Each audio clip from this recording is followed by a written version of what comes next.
Thank you very much. Good morning, brothers and sisters and friends. Um, we thank God for this day so that we remember the death and resurrection of His Son.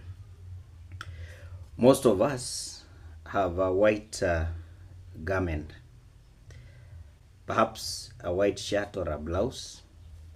If we accidentally spill something on it, our eyes are immediately drawn to the stain. In the same way, when there are men and women of strong faith, we remember their good deeds, but before long we find ourselves mentioning a time when they made a mistake.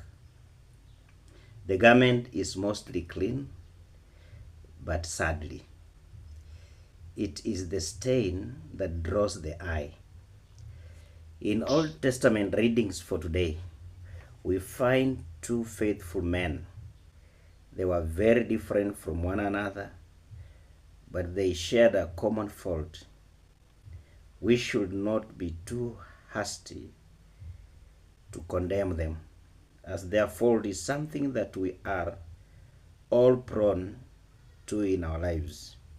In Judges chapter 16, verse 16 to 17, we see how the Israelite judge Samson eventually told Delilah, his girlfriend, the secret of his strength. In his reply to her, we perhaps see an attitude of pride and personal achievement. And when she pressed him hard with her words, day after day, and urged him, his soul was vexed to death. And he told her all his heart, and said to her, a razor has never come upon my head, for I have been a Nazarite to God from my mother's womb.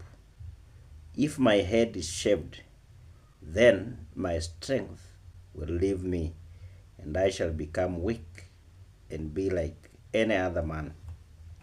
This comment, brothers and sisters, resulted in Samson losing his hair, his strength, his eyesight, and at the end of the chapter, his life. In our second reading from Isaiah 39, verse 1 to 4, we see how Hezekiah proudly gave his Chaldean visitors a view of all possessions with which he had